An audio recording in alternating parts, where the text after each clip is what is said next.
Hi, everybody. Welcome back to another episode of Energy Works. And I'm Lauren and here with Blaine.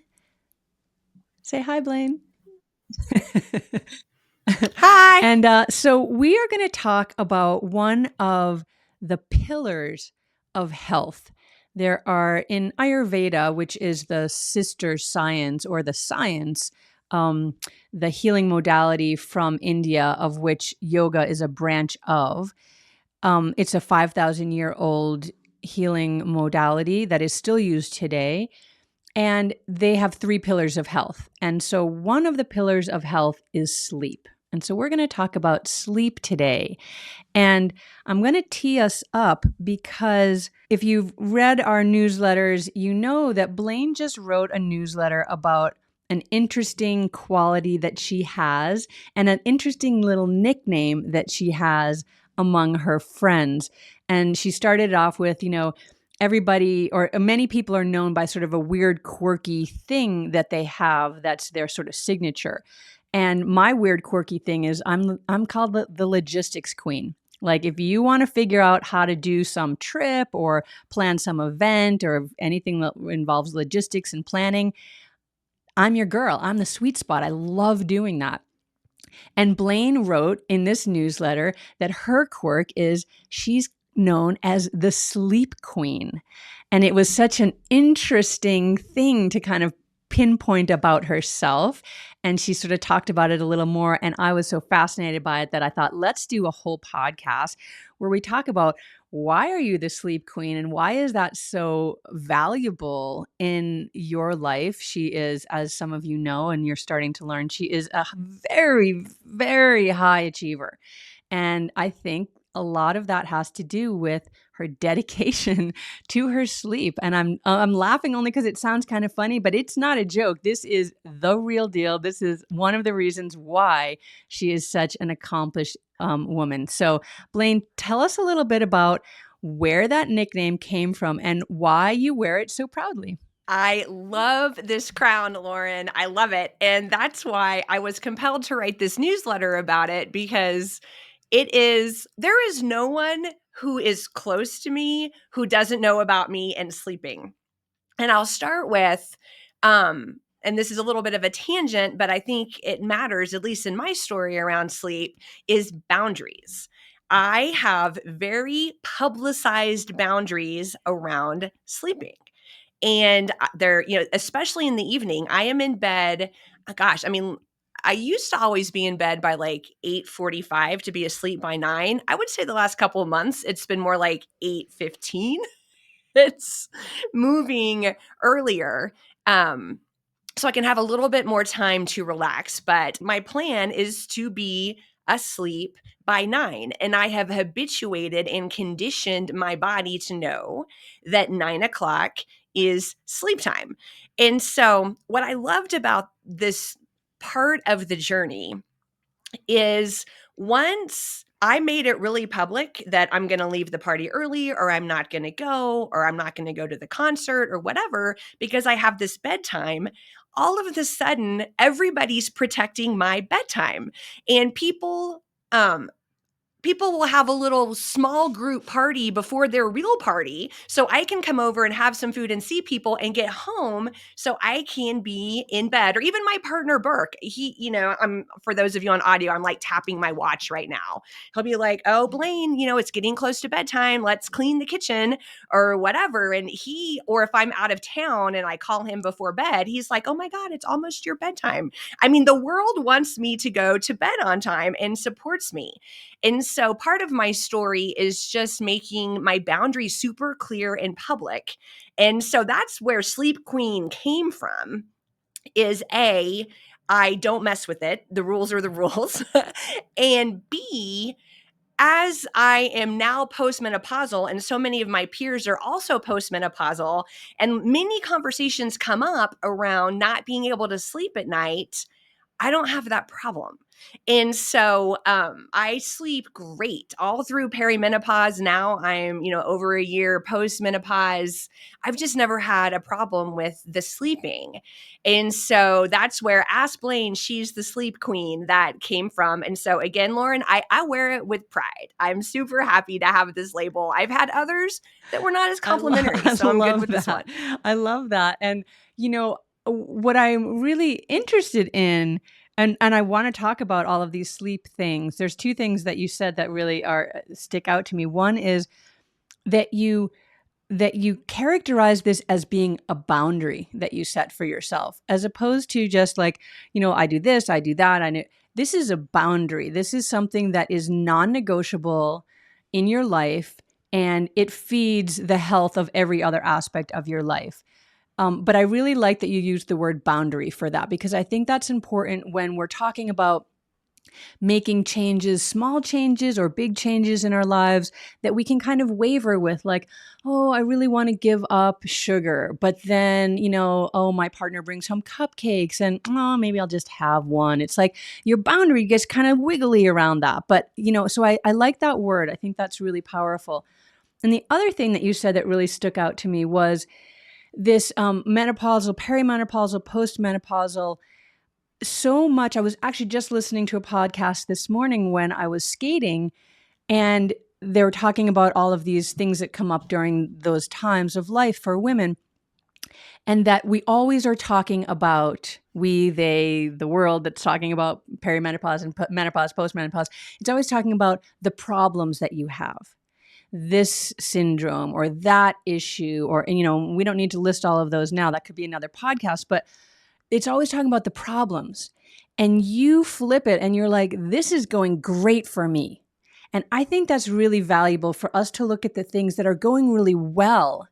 Now, obviously, we need to know the challenges in our lives so we can address those, but to also really put some emphasis on the good things and the good things that are coming out of different transitions in our lives, and just that this is a great thing. And so then you become a resource for other people as well, because you're not kind of like hiding that because I don't want anyone to know that, like, this isn't a problem for me. Like, this is actually my sweet spot. You're like, hey, dude, this is my sweet spot. I am the sleep queen. If you've got issues, ask me. So I want to ping it back over to you and ask you to share a little bit about if maybe you didn't have good sleep and that's what led you to this, and how you got to this place where sleeping is your sweet spot. Yeah, I certainly, when I had my whole corporate career, I didn't have good sleep. I mean, there was probably a time I was the party queen. A person can flip from the party queen to the sleep queen. That is me. And I'm serious about this. I would not give up my social life. And I think it was just a lot of insecurity. And then, I have friends and, the FOMO kind of thing. Oh, this party's happening. And if I'm not there, I'm going to miss out. And, just a lot of, allowing myself to be pulled into social things and then sacrificing my sleep for that. And then that would turn into hitting the snooze alarm, hitting the snooze alarm. And I got in this habit of going to bed too late, having good intentions to get up in the morning, hitting the snooze alarm a bunch of times instead, being mad at myself that I didn't do what I promised myself I was going to do, and then doing it again and doing it again and doing it again. And I was in that cycle for a long time. And now I guess I care about myself enough that I don't care. I've habituated everyone around me. And if you don't want to be my friend because you only want to do things at 10:30 at night, like, I'm not the friend for you. I'm okay with that. And so, I mean, I do think I have attracted and repelled, right? I've attracted the people who jive and vibrate where I am and can respect that. And I can respect their choices, even if their choices are different than mine. And I've repelled the people who aren't, don't necessarily have a lifestyle that jives with my lifestyle. And so we're just not going to be social friends. And so really prioritizing self-care, and then once I got there, asleep by 9, up at 5. I mean, this is my biggest advice for women is get your 8 hours. And so I can't go to bed at 9 because then I won't be asleep until 9:15 or 9:30, right? And so my little small bedtime routine I have, that has to happen all before 9 so I can be asleep at 9, up at 5, 7 days a week. I do this 7 days a week. And it works because by 9 o'clock at night, by 8:30 at night, I am tired. I've been up since 5 a.m. every day. And I exercise in the morning. I have a meditation practice I do, and then I exercise. And then there's very strong science about morning sunlight and your biorhythms, your biological clock. And so if your eyes can see the rising sun as it is coming, if it's lowish on the horizon and you see that in the morning, that is all these triggers for your biorhythm about when you should go to bed, when you should wake up, when you should go to bed. And I'm outside seeing that because it's when I exercise all the time. And, sometimes it's later in the day or earlier or whatever, but there are a couple of days a month that for some reason I don't. And I go stand on my porch and I just kind of look out. The way my porch is at home, I face the right direction. I'd be in my backyard if, the sun rays is in the west, but my porch goes the right way. And I make sure and get that morning sun in my eyes. But our energy runs in habits and patterns. And so I'm just very regimented and ritualized on the go to bed routine and the wake up routine. And every night by 9, I'm so freaking tired, I can go to sleep. I totally resonate with that part of it for sure. But I want to sort of pull on this thread because this is what I think is so fun about doing this podcast with you. We literally could be opposite sides of every coin. Like, I do like to stay up a little bit later. I'm not a real late night owl, but I'm definitely not an early bird. And I try to wake myself up early and all of that, but it's not my natural rhythm to do that. And I do stay up later, but I do always get that 8 hours. Sometimes I'll actually get a little bit more than that time. And for a little while, I wore the Aura ring. I don't like it, and I don't often recommend. I know you're supposed to wear them at night because they're tracking all your things, but I feel some electromagnetic interference from that, and I'm super sensitive. So that's not your average bear, but I definitely am not a fan of those. But when I did wear it for a little while, I think it's called latency, but I could be the wrong word of like how long it takes you to fall asleep. And it was like 30 seconds. I would lay down and then I would be asleep. And there was actually, when they give you the feed out, that was an issue that they thought needed to be corrected. Like I'm falling asleep too quickly. But one of the things too, you talk about, you go to bed at 9 every night. So I don't, I stay up later than that. And I'm probably in bed by 10 or 10:30. Last night we were watching a very compelling show and we stayed up to 11. But by 11, I was just like, I got to get to sleep. There's one more episode, cliffhanger. Should we watch it now? And I'm like, that's putting me into bed at midnight. And that is just not gonna work for me. And Blaine, tell us all why it was okay that I stayed up as late as I did, but I would have been pushing it if I watched that final episode. Why? Yes. So back to the biorhythms that we have. We have and I think we all know this, right? Like we have biorhythms for our wake sleep cycles and for other cycles in the body. And one of them is the energy system of our meridians. And we have 12 of them, and we have 24 hours in a day. And so each of our meridians it's called a high tide. And then each of the meridians has what's called a low tide. And high tide means it's most active, and low tide means it's least active. And so in a 24-hour day, there are meridians that are most active for 2 hours and least active for 2 hours. And they're rotating, if you can imagine, like a clock on your wall. Instead of 12, 1, 2, 3, 4, 5, you would just have the name of meridians. And we won't go too deep into all of this, but there is a really important one called triple warmer. And triple warmer goes into high tide at, it's 9 to 11, right? Lauren, 9 to 11, it goes in at 9 and goes out at 11. Yeah, 9 to 11. And so what that means is that when 11 o'clock comes, triple warmer is ready to start to wind down.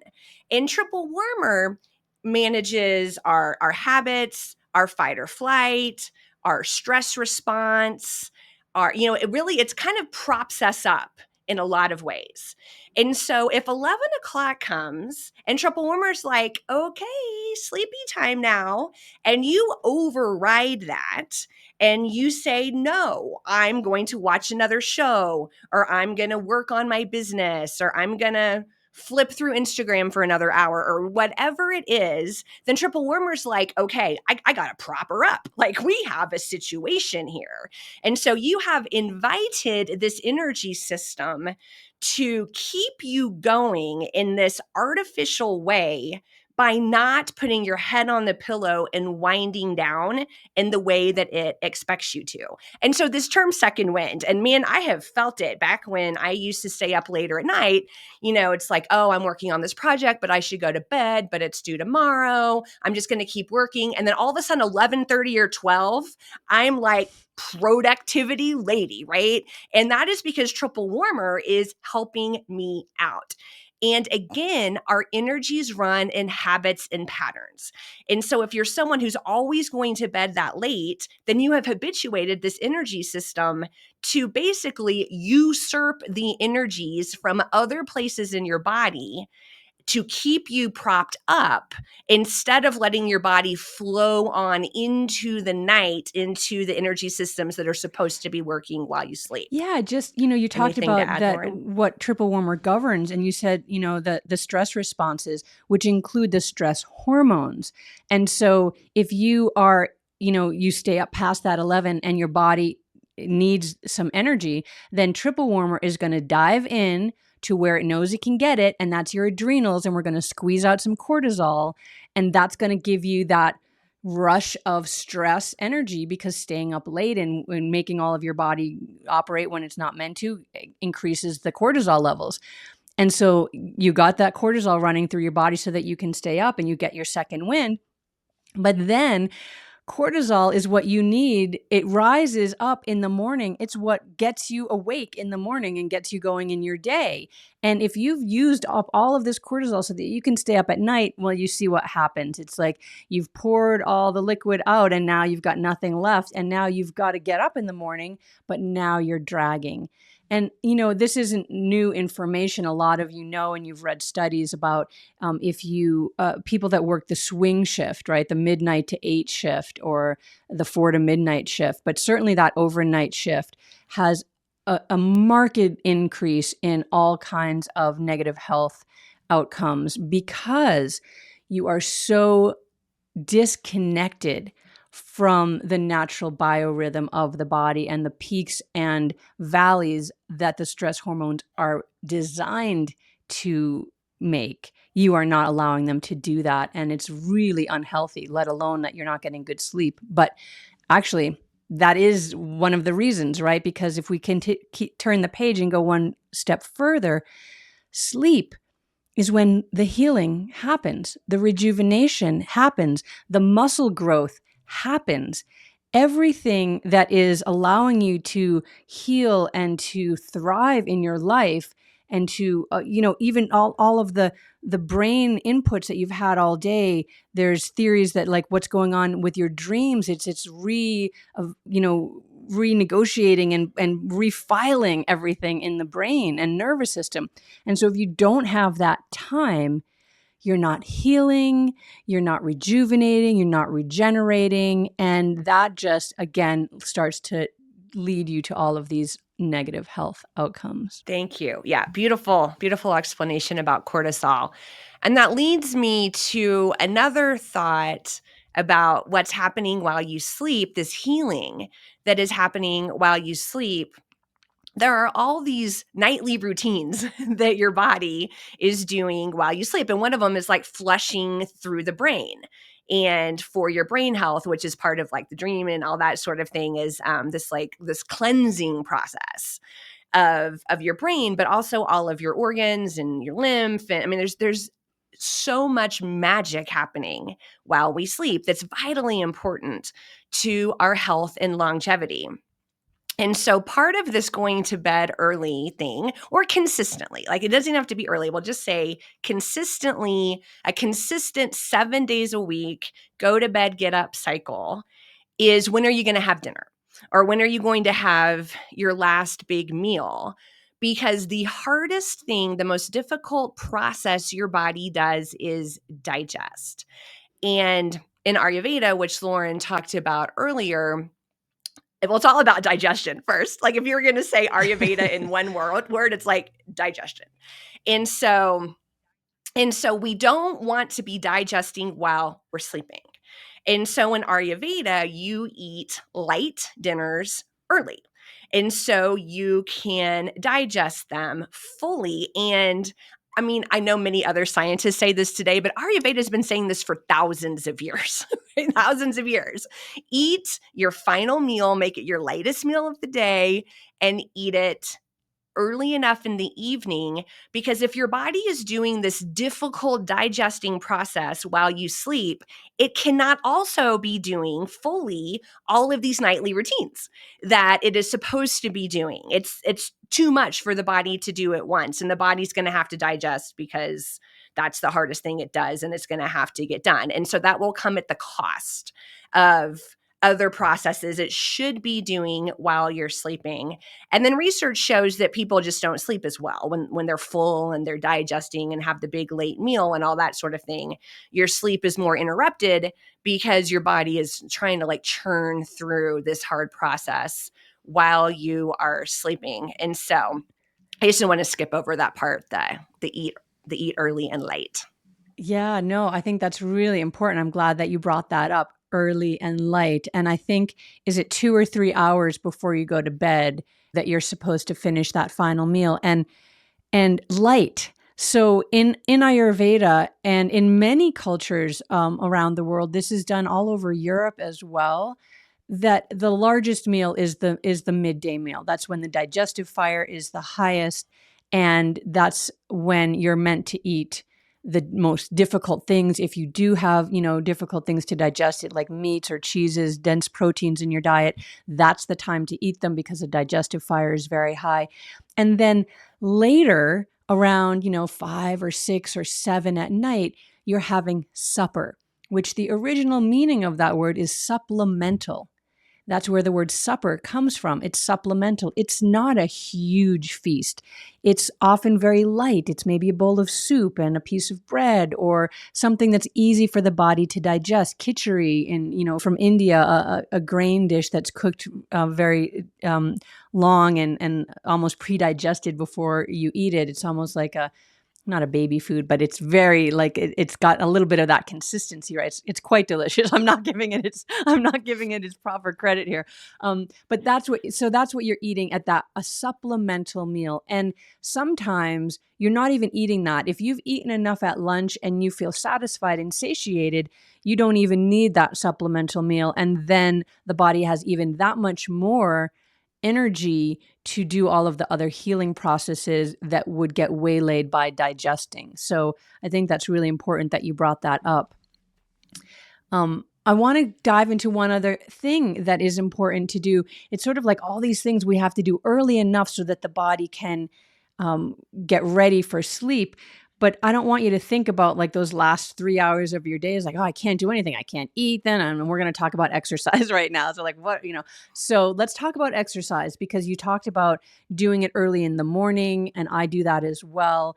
And so it's really important that we don't exercise too late in the day as well. And I'm going to add another queendom to you. You're kind of the exercise queen. So, do you want to tell us a little bit more about that? And we can just dive into that a little bit. When should you exercise? And, what if you work a full day and you work, 9 to 5, you get the kids off to school, so you can't do the thing in the morning. So, what are you doing and why? Yeah. So, I mean, exercise, everybody is going to have a different um, time of day that it feels best for them. And some of that can be manipulated, and some of that maybe can't. Um, again, I think that most of us can train our body, especially if we're doing a very consistent schedule, can train our body to do, to shift. If you're like a night exerciser now, with some effort, you could probably, maybe make yourself an afternoon exerciser or something like that. I am a morning exerciser, I think, for a bunch of reasons. I have a lot of energy in the morning. I am like the Energizer bunny. I wake up in the morning and it's like the battery is full and I'm like, ding, ding, ding, you know what I mean? And then as the day goes on, and by like 6 or 7, I'm like, ding. I don't even like to do work, I definitely, unless there is some kind of work emergency or big, something that we're doing with the business, after dinner, I'm not working. Like, I'm not going to my computer. I mean, I am not running on all cylinders at that point. And so, but I think the reason why my energy is like this is because I have habituated myself to be like this. And so there's something to me so sacred about the early morning, about it going from quiet and hearing the birds start to chirp and the animals start to rustle and the sun start to rise. It is just this divine, sacred time to me that I love to be there to witness and not miss. And like I said, I do a meditation practice first thing in the morning. And then I have like a little bit of like 100 calories of food or something and go exercise. And then I come back and have my full breakfast. And to be honest, I've probably evolved to this meditate in the morning, exercise in the morning, because I get it over with. Because I've certainly not always done it this way. And then it's like it's later in the day and I haven't meditated yet. And when am I going to do it? Or it's later in the day and I haven't exercised yet. And they're just hanging on my shoulders like this other thing I have to get done. Or if I get up in the morning, bam, bam, meditation done, exercise done, then I just feel light and free for everything else I need to do. And not having that hanging on my shoulders, I enjoy that. And so I think in pursuit of this get it over with, there's a book. I'm vegan, and so this is a terrible like non-vegan thing, but it's something about eating the frog. And have you ever heard this, Lauren, the eat the frog? I don't think so. I'm not sure. It's There's been a lot of frog stuff coming up lately in our world, so I don't know, but let's see. So it's this analogy. It's a productivity author. And so this is actually a business thing. And what this author says is, if you have to do something that day that you just really don't want to do, eat the frog. Just do it first before you do any other work. Like that thing you're dreading, the thing you don't want to do, the part of your job that you hate or you're not good at. For me, sometimes it's writing. Like I just like eat the frog, just like get it done. And then the whole rest of the day, it's not hanging on your shoulders because you've already done it. And so I think I'm going to say eat the tofu. And so I think that, I just have gotten to where I do that. And I actually do my writing in the morning too. And so I really try to, but I know it's just this time I have the most energy. I am the most expansive. It is a time of day that I enjoy. And then I don't have stuff, I won't cuss. I don't have stuff weighing on me for the rest of the day that I just keep like kicking the can down the afternoon. I couldn't agree with that more. And I also think that not being a natural early person, that it has taken me a little bit more work than maybe it's taken you to get to that place. And I still, no matter, I mean, I could go to bed at 8 o'clock or 7 o'clock at night even. And this is just, I could. And still, 6, 7, 8, I still don't want to get out of bed. Like it's like I kind of snuggle in and Louie's all cuddly and he's like, he gets closer and closer to me during the night. So he's like literally on top of me and we're snuggling. And it's like, I could go back to sleep and I have these great dreams. So it's really been like to make that happen. And we've just done in our company, Energy Medicine Yoga, we just did this big fall reset. And it's about, giving yourself a little bit more structure because we're coming into the season of structure. That's really what the autumn is about. It's structure. It's no coincidence that that's when, all the schools start and everything again, because it's a structured time after the unstructured time of summer. And I've really been loving that. And I've been waking up before my alarm goes off and I still am dragging a little bit, but I love it. And this morning I got up early, I go to Pilates, I'm looking I live in the mountains and also in the woods. And so I got into town just a little bit before 8, which is not that early, but here we are, a little bit before 8. And finally the sun was just rising up over the mountain. It's that late that I'm going to see the sunrise where I live.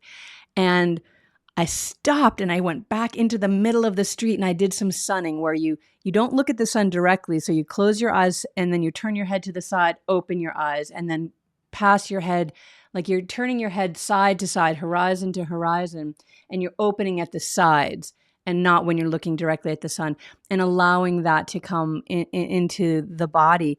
And I feel the same way when I get all of that out of the way, but I enjoy it. So it's not like getting it out of the way.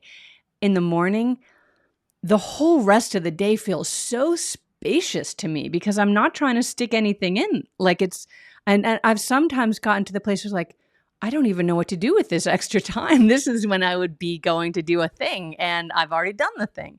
So I really like that.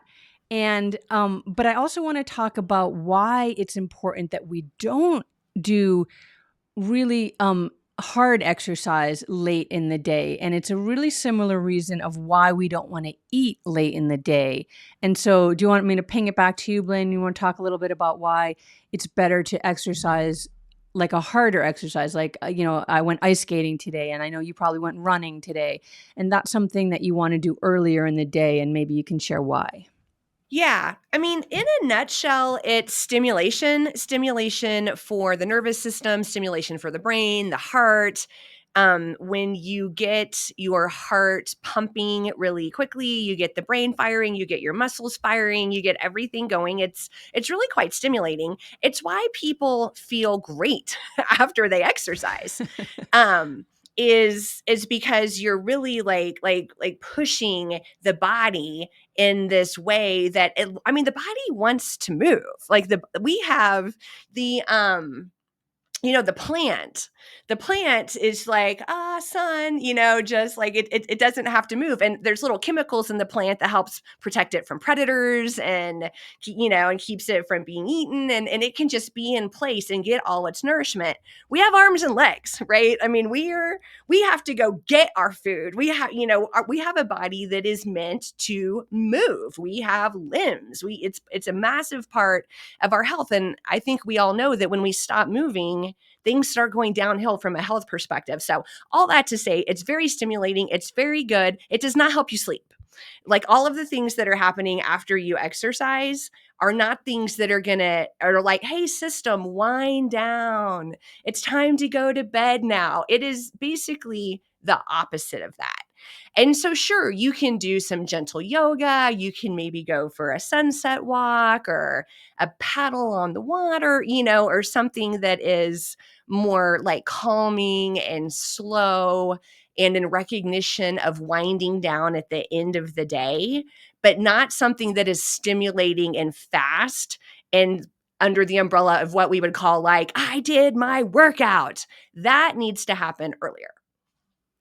And to tag on to that, you said, that it's stimulating. And so that's not the part that's going to like wind you down to sleep. However, you need to do that and to like work the body and all parts of the body and all directions of the body and get your heart rate up and all of those things at the right time so that later in the day you are tired enough to sleep and that you've actually utilized the physical form that you're in in whatever capacity you have available to you. We all have different limitations and challenges, but whatever capacity you have available to you, so that when it's time to go to sleep, you've taken the body through a daytime of activity that supports why the body was created, like why we're here and what we're doing. And it's, in my opinion, it's to be able to experience as much as we can experience. I really feel like that's one of our soul's purposes for being here, is experiential and witnessing, to see what's going on in the world and to see and witness the beauty and what that does for us internally when we do that. So when we move the body and we feed the body and we have these experiences that move and feed our soul, then at the end of the day, we feel this completion and satisfaction with our day. And if we haven't done that, if we haven't worked the body enough or fed or, nourished the body, not just fed the body, but nourished the body, that's, I think, what leads to then sleep irregularities. So we can be overstimulated. Caffeine, which we haven't even talked about, right? So caffeine or too much exercise or staying up too late or eating too late, all of those things are overstimulating. But we can also have negative sleep outcomes if we're understimulated. If we're, if you think about if you're depressed and you're just sitting around eating ice cream and crying all day, which I'm not making fun. I've been there, right? And then when it's time to go to sleep at night, you really can't, because you haven't really been doing anything and the body's all dysregulated.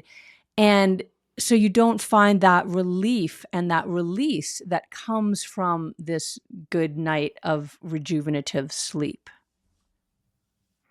Exactly. Yes. Thank you. Thank you for saying that and bringing that up. I want to address what I do if I can't sleep. Because, there are, I'm not like a robot, right? There are definitely times that I do wake up and, there's really two pieces for most people. First, can you go to sleep when you put your head on the pillow? And then can you stay asleep? Like those are, some people have problems with one or the other or both. I do the same thing for any of the above. Like if, I've been laying there I'm like you, Lauren. Sleep queen. And when I'm traveling with friends, they're like, Blaine puts her head on the pillow and she's asleep in like 1 second, because I'm tired. It's 100% true. So it is very rare that I don't fall quickly asleep, but it is not unheard of, right? But I do the same thing either way. Or if I happen to wake up in the middle of the night and, to go to the bathroom or whatever, and I find that I'm thinking or ruminating or something like that, and I'm having a hard time going to sleep, I first turn to my breath. And so, and Lauren, I want to hear what you do, but I'll tell you what I do. And I think I put this in the same newsletter. I took a Zen Buddhism meditation. I went through a Zen Buddhism meditation program a few years ago because I wanted to learn it. That is not how I do my normal meditation. Is not the Zen Buddhism way. I do it a different way. However, I do something similar. I do what I learned there, a piece of it, when I can't sleep, which is counting my breath. And so I breathe in and out through the nose. No, I feel like with my old business, I think I wrote a newsletter once called Stop Counting Sheep, Start Counting Breaths or something like that. Oh, yeah. When I was talking about this. Yeah. Yeah. I wrote an article or a blog post or something. But it's all you do is count to 10. So it's inhale through the nose 1, exhale through the nose 2, inhale through the nose 3, exhale, inhale through the nose 9, exhale through the nose 10, inhale through the nose 1. And so you just count to 10 and then you go back to 1, and you count to 10 and you go back to 1. And so almost always I don't even get to 10 one or two times, and then it's like morning. And so that usually, and I do that if I can't go to sleep, and I'll also do that if I wake up in the middle of the night and I can't fall back asleep. The other thing that I do is palm the eyes, which we do this often at the beginning of Shavasana and the EM yoga practice, where I'll describe for those of you who are listening on audio, is we just rub our hands together and create a little heat and friction and energy between our palms. And then bring the heels of the hand below the eyes, cup the eyes with the palms. I like to put my thumbs on my temples, and our fingertips are up in the hairline. And we're holding points below the eyes, we're holding points above the eyes, we are holding points in the hairline. If your thumbs are on your temples, you're holding points there. And it's just a gentle resting of the hands. You're not like mushing your face or anything. It's just a gentle resting of the hands. Your hands are healing devices that are attached to your body that you have. And so you're just bringing everything down. There are so many little magical triggers that are happening there that's just bringing everything down into being in a rest and digest place in your nervous system, and being very regulated and getting out of the of the mind and coming into a different place. And so those are like the first two things I do, and pretty much that always does the trick for me. Lauren, what's your trick? I like that. Well, a couple things too is not drinking too much water too late at night so that you're not going to wake up having to go to the bathroom. Um, One thing that sometimes can help that, and this might be a whole other podcast, we could talk about mouth taping, but that does change the quality of sleep. So if any of you are mouth breathers, we might need to do a whole podcast on that. If any of you are mouth breathers, that is really going to affect the quality of your sleep, the quantity of your sleep, and your ability to fall asleep and stay asleep as well. So we are made to breathe through the nose, and but we have the ability to breathe through the mouth.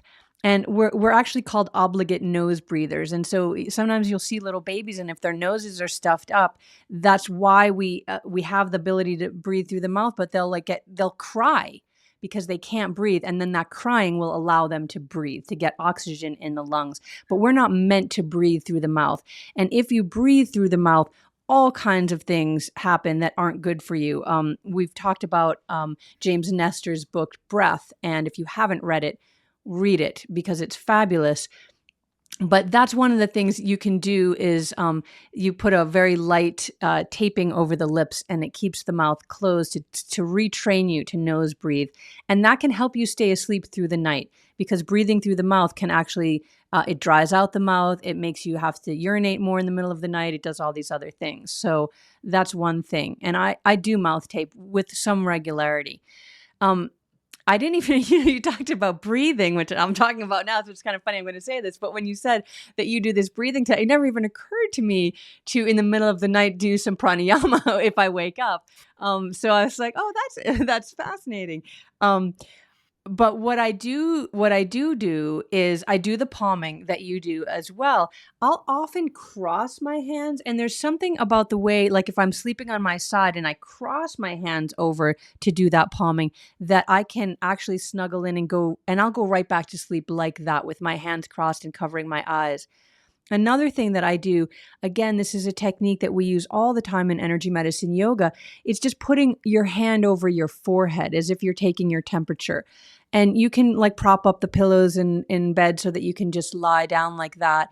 And I'll often have my other hand resting somewhere down the center line of my body. We're not going to get into chakras right now, but resting on it doesn't even matter where, resting somewhere on the center line of your body, you will be over a chakra. And wherever that hand intuitively falls is often where there is some disturbance that is kind of causing you to be a little bit buzzy and not be able to sleep. And so that hand over the forehead, even sometimes when I'm falling asleep, it really just calms everything down. If I'm really stimulated, and this doesn't happen often because like you, I can just fall asleep on a dime, but you can just take a finger and smooth down over your third eye. Just smooth down. You could just do the smooth down the whole center line of your forehead.